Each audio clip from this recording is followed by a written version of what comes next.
सभी को नमस्कार। उम्मीद करता हूँ आप अच्छे होंगे, स्वस्थ होंगे। इस वीडियो में बात करेंगे एचएससी के द्वारा जो नया सीईटी है आपका, उसकी लेने की तैयारी इन्होंने शुरू कर दी है। क्या क्या इसकी पॉलिसी में ये बदलाव करने वाले हैं, कितने गुना कैंडिडेट को बुलाने वाले हैं, किस तरह का एग्जाम आपका रहेगा, एग्जाम पैटर्न किस प्रकार का ये रखने वाले हैं, तो इसी के बारे में अपडेट है, पूरी जानकारी आपको मिलेगी।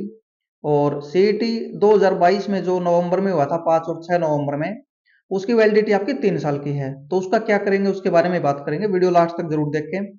और न्यूज़पेपर में इन्होंने प्रकाशित करवाने का काम किया है। बिल्कुल आप खबर देखोगे, ग्रुप डी और सी अब कठिन परीक्षा से गुजरना होगा कैंडिडेट को, ये इन्होंने वही एक फॉर्मूला अपनाया है। क्या करेंगे इसमें, ये सीईटी पास सभी अभ्यर्थियों को मुख्य परीक्षा देने का अवसर दे सकती है सरकार। जो नया सीईटी आपका होगा उसमें ये इस तरह की पॉलिसी बनाएंगे, सभी सीईटी पास कैंडिडेट मेंस जो आपका होगा ग्रुप सी के लिए, यानी ग्रुप डी का तो एक ही आपका होगा, उसी में से मेरिट आपकी बनेगी जैसे ग्रुप डी की अभी आपकी वैकेंसी आई थी उसके अकॉर्डिंग। लेकिन सभी की वैलिडिटी 3 साल है भाई, इस पर आपको ध्यान देना है। एचपीएससी की तरफ पर बड़े संस्थानों से यहाँ पर एग्जाम वगैरह प्रश्न पत्र आपके तैयार करवाए जाएंगे। एचपीएससी किस प्रकार करती है भाई, आपको तो शायद नॉलेज नहीं होगी, क्योंकि अगर आपने एग्जाम नहीं दिए हैं तो एचपीएससी के पेपर काफी हार्ड लेवल के बनाए जाते हैं और कैंडिडेट इनको क्वालिफाई भी नहीं कर पाते मोस्टली। तो ये पेपर का लेवल हार्ड करेंगे ताकि क्वालिफाई इसको कर रहे हैं तो कम से कम कैंडिडेट इसको पास कर पाए और कम से कम कैंडिडेट का मेंस लिया जाए। अभी इन्होंने 4 टाइम की कंडीशन लगाई हुई है, उसमें क्या हुआ, कैंडिडेट पास तो काफी कर गए, 7.5 8 लाख कैंडिडेट ने पेपर दिया था और 3.5 लाख कैंडिडेट प्लस इसमें पास आपके कर चुके हैं। लेकिन पेपर इनको 4 टाइम का लेना है, 4 टाइम का भी नहीं ले रहे। 4 टाइम में एक कैंडिडेट को 4 से 5 बार या 10 बार रिपीट कर रहे हैं, उससे क्या हो रहा है, कैंडिडेट 1 से 2 गुना भी नहीं आ पा रहे। तो अब इन्होंने जो नया सीईटी लेंगे या नहीं लेंगे, इसकी तैयारी तो है इनकी। तैयारी क्या है, शायद इससे वैकेंसी आपके फिल नहीं हो पाएंगे, लेकिन ये ले सकते हैं भाई। आपसे फॉर्म फिल करवा लिए जाए और साथ में एग्जाम डेट वगैरह आपकी दे दी जाए तो आचार संहिता के अंदर एग्जाम आपका हो सकता है, कोई उसमें दिक्कत नहीं होगी। क्योंकि फॉर्म भरते टाइम आपकी डेट वगैरह अनाउंसमेंट ये कर दें, उस डेट को हम पेपर लेंगे और आपका एग्जाम लेकर छोड़ दिया जाए भाई, आपको ये लगे सरकार भर्ती करना चाहती है। तो इस तरह की चीजें ये कर सकते हैं। लेकिन पेपर का लेवल काफी हार्ड ये बनाएंगे, इसको क्वालिफाई करने की इनकी तैयारी है और करेंगे भी, देख लेना।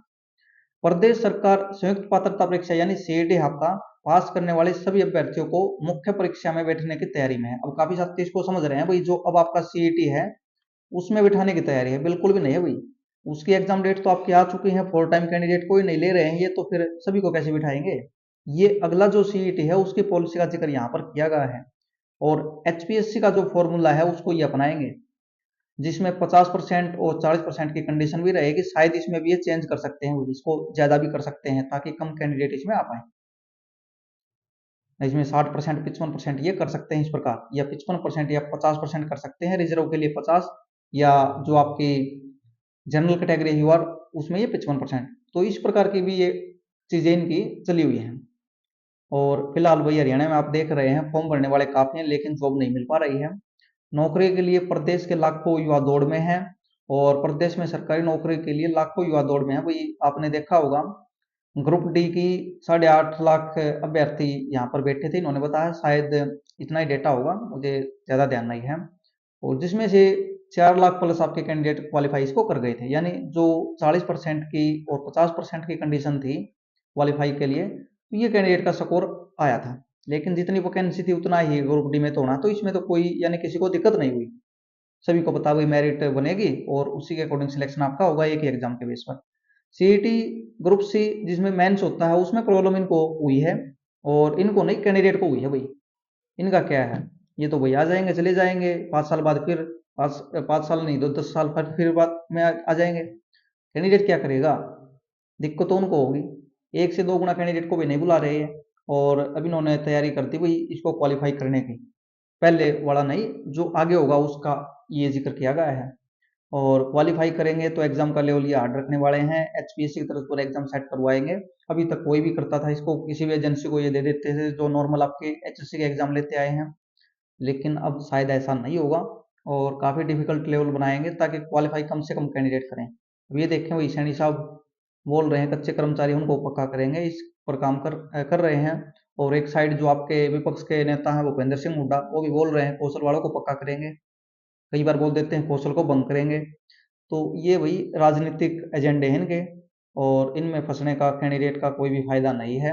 आपको अपना फायदा देखना चाहिए और उसी चीज़ों पर आपको काम करना चाहिए, क्योंकि इनको लास्ट में सभी को अपना ही फायदा देखना है, और आपसे और हमारे से किसी को कोई लेना देना नहीं होता।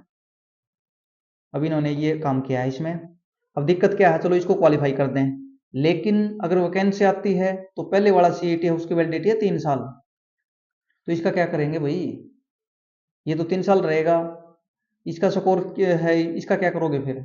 ये तो आप इसको ये भी नहीं बोल सकते डिलीट आपका हो गया, इसको भी कंसिडर करना पड़ेगा।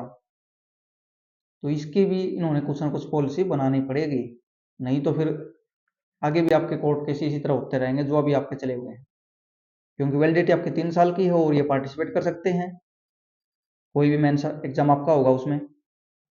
बाकी इलेक्शन के बाद सभी को बता वही 2-3 साल ये भर्ती का नाम नहीं लेने वाले, और इसकी वैलिडिटी खत्म आपकी हो जाएगी, और नया सीईटी है उसी के बेस पर चीजें आपकी होंगी, ये पॉसिबिलिटी लग रही है। तो इस वीडियो में यही चीज़ है भाई, न्यूज़पेपर में ये आया हुआ है और कुछ पॉलिटिकल स्टेटमेंट आपके आ रहे हैं, उनको देखते हुए तो पूरा ड्रामा ही लग रहा है, क्रिएट करने की कोशिश है। नया सीईटी होने की पॉसिबिलिटी यही है भाई, अगर ये नोटिफिकेशन निकाल के फॉर्म वगैरह फिल करवा लें और साथ में एग्जाम डेट दे दें आपकी, तो फिर आचार संहिता में एग्जाम आपका हो सकता है, कोई प्रॉब्लम नहीं होगी, क्योंकि 5 नवंबर को सरकार का कार्यकाल पूरा होगा, उससे पहले इलेक्शन आपका होगा, यानी अक्टूबर में इलेक्शन आपका हो सकता है, और 5 से पहले रिजल्ट वगैरह आके उसकी नया सीएम उसकी शपथ वगैरह आपकी हो सकती है। तो ये टाइम है इनके पास, 5 नवंबर के आसपास शायद आपका टाइम पूरा होगा जो 5 साल का है सरकार का। तो इस वीडियो में यही जानकारी है, चैनल को सब्सक्राइब कर देना, धन्यवाद।